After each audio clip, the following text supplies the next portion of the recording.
માનસરોવર યાત્રા આ વર્ષે વધુ મોંઘી થઈ ગઈ છે। આ વધારો શા માટે થયો છે? શું તેનાથી યાત્રાળુઓની સંખ્યામાં ઘટાડો થશે? તે જણાવી રહ્યા છે સંવાદદાતા કેતન જોશી।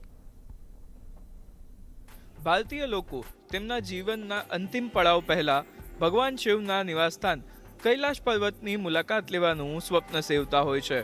હાલ કૈલાશ માનસરોવર ક્ષેત્ર પર ચીનનું નિયંત્રણ છે અને નેપાળી ટૂર ઓપરેટરોએ આ યાત્રાનું આયોજન કર્યું છે। ચીને ગયા વર્ષની સરખામણીમાં વિઝા અને ત્યાં રહેવાની કિંમતોમાં $250નો વધારો કર્યો છે, જ્યારે નેપાળી ટૂર ઓપરેટરોએ પણ પ્રતિ વ્યક્તિ $10,000નો વધારો કર્યો છે। આ સિવાય ફ્લાઇટના ખર્ચમાં પણ વધારો થયો છે।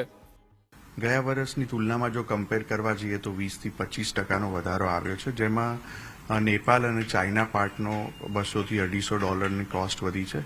તેમ છતાં અને જે એરફેરની વધારો આવ્યો છે એ $10,000ની આજુબાજુ વધારો આ વર્ષે આવ્યો છે, પરંતુ ઇન્ક્વાયરીઝ અને બુકિંગમાં એનાથી કોઈ ફરક પડ્યો નથી। પબ્લિકને બહુ જ ઈચ્છા થાય છે, બધા બુકિંગ્સ પણ બહુ ઘણા છે આ વખતે। ચીને 2019 બાદ ભારતીયો માટે કૈલાશ યાત્રા પર પ્રતિબંધ મૂક્યો હતો, પરંતુ 2025માં આ યાત્રા ફરીથી શરૂ થઈ છે। અત્યાર સુધીમાં આ વર્ષે 25,000 લોકોએ બુકિંગ કરાવી લીધું છે। દરેક યાત્રાળુએ આ વખતે 50,000 જેટલી વધુ રકમ ચૂકવવી પડશે, પરંતુ તેમ છતાં લોકો જવા માટે ખૂબ જ ઉત્સુક છે।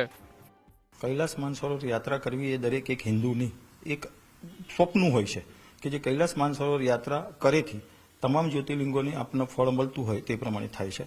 જેના હિસાબે અમે એવું જ વિચારેલું છે કે કોસ્ટમાં આખત અમે જાણીએ છીએ કે અમારા બજેટ કરતાં થોડુંક બહાર જાય છે, છતાં પણ અમે આ વખત એવું નક્કી કરેલું છે કે કૈલાસ માનસરોવર યાત્રા આપણે આ વખત કન્ફર્મ કરવી જ છે, અને એટલા માટે જ મેં 25/5નું બુકિંગ કરાયેલું છે।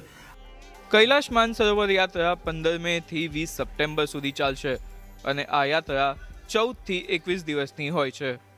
શ્રદ્ધા આગળ મોંઘવારી ઝાંખી પડી જાય છે, એટલા માટે જ પ્રકાશભાઈ જેવા હજારો યાત્રીઓ ગુજરાતમાંથી આ વખતે પણ કૈલાસ માનસરોવર યાત્રાએ જઈ રહ્યા છે। કેતન જોશી, ગાંધીનગર।